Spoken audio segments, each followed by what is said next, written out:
So what about the other 1% of the UFO phenomenon? Has there ever been legitimate sightings? As promised, we're going to cover this 1% in a future episode, but I'll share with you something a wise man once shared with me. Before we should start focusing on dealing with problems outside our world, we should first focus on solving the problems within our world. And before you can start solving problems within your world, you first have to solve problems within yourself and within your surrounding environment of family and friends. So basically what I'm trying to say is that we have priorities that we need to focus on first and foremost so we can successfully build our lives and our minds. Now, it's no secret that the difference between what the government knows about UFOs and aliens and what is shared or released to the public is extremely enormous. And unfortunately, governments and several organizations on Earth are taking advantage of the UFO phenomenon to achieve worldly agendas.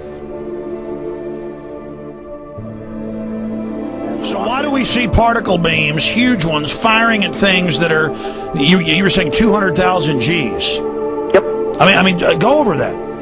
Well, because I think it's part of a test for if there are bad guys out there. Or maybe they're doing preparations for factions. We may be looking at more than one faction. Remember, these groups tend to fragment. They fractally fragment so that you have wars within wars within wars. You know. But why would NASA release that footage? Well, remember, you've got all the good guys in NASA, and then you've got a few who are not good guys. The good guys don't know that there's something to keep secret. Remember, the lie's different at every level. They believe the lies they've been told. So when you set up a structure, an institution, which is supposed to be open and above board and is supposed to present live TV of the shuttle missions, they present live TV.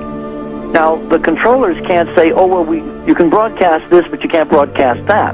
Because the honest guys will then say, sure. Well, why can't we broadcast that? So people always say if this was happening, it would come out, and it is coming out. Well, I mean, I agree with you. When you've got the Catholic Church saying we need to love the aliens, they're our brothers, when you've got every major denomination saying it, when you've got all the movies and you've got, in the 80s, huge programs at the Olympics with aliens landing, fake aliens, and you've got huge things the size of 3 football fields floating over Dallas and stuff all over the place, something's going on. And then I read government documents about fake extraterrestrial landings. Any of this. Why? I mean, you believe it's fake. Remember Operation Northwoods? Yes. Okay. Or we can go to the, September 11th. Governments do huge, big things to sway populations at key nodal points in history. They love hoaxes. Yeah, well, it's manufactured history is what it is. We are building. I mean, all my UFO friends, I need to shake them because they're so... Frankly, they're extremely naive, Alex. They really believe we're building toward disclosure. I believe we're building toward a mass, carefully manufactured, fake event where ETs, who are really humans, who are really part of this secret clique, who are probably Nazis, who have developed or perfected their technology from World War II, which is why you've got to get, Joseph on. They are going to basically fake out the world. And there's an incredible window on the Nazi black ops programs, the compartmentalized, incredible high technology efforts that were being funded by the Nazi war machine, particularly toward the end of the war in a desperate effort to win the war. And they fastened their hopes on several key technologies, some of which appear to be the control of gravity itself, which again is a separate piece of data from my work, which came at this from a hyperdimensional physics perspective. I mean, we know there's a lot of suppressed technology. I mean, 20 years after the B-2 bomber was already in service, they declassify it. So we have a lot of cases of that. We know there's a whole shadow government. This is technology in physics, Alex, that would make anything you think you know like a candle flame compared to a hydrogen bomb. This is a physics that literally allows you to rearrange time.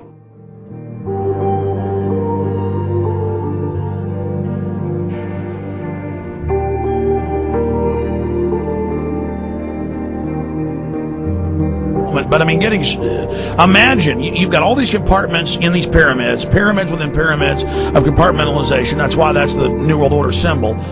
And we don't know what they've got because they are so secret. We know they lie so much. We just know it's advanced. Mainline scientists say they're 30 years advanced. So Richard C. Hoagland, what I'm saying to you is, I'm entertaining what you're saying. I respect you. I think you're a great guy.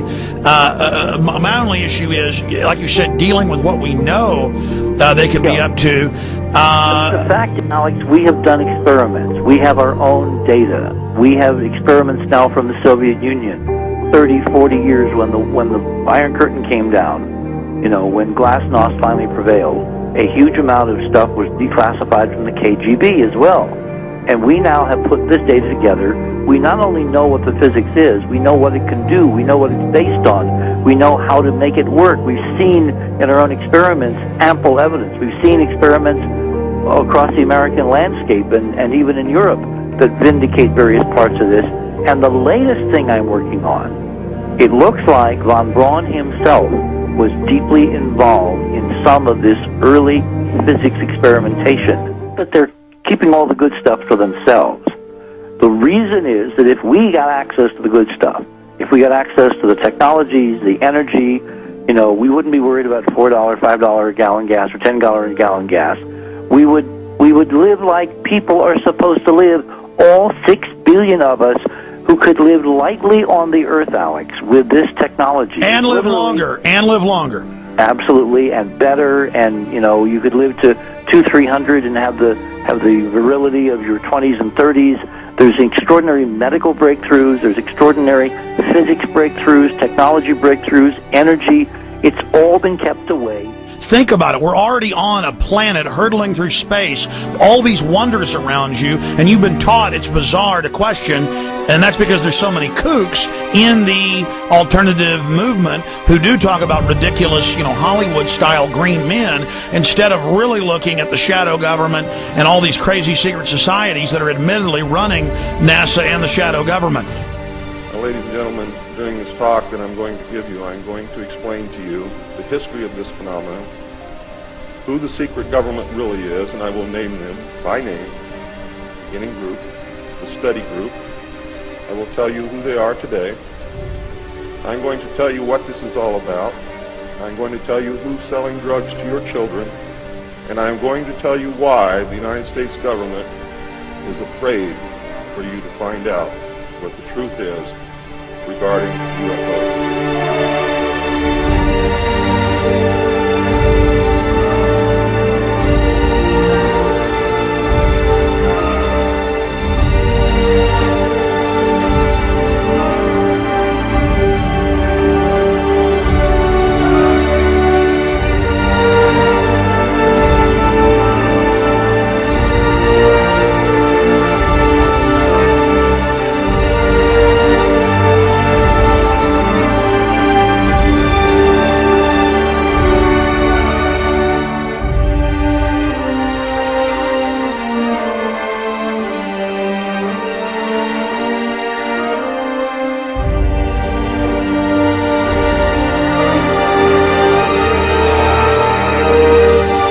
And it turns out that even though she remembered that she'd been part of the team to debrief the astronauts, she couldn't remember a thing that they said. She couldn't remember why she no longer was working with NASA. She couldn't remember. In other words, her memory lapses were enormous, and I don't think they were feigned, because we now found the same pattern in all the flight crews. Because the awful truth, Alex, is they have been brainwashed. They have been mind controlled. They have had a technology, a very sophisticated technology, which took away the real missions that they experienced.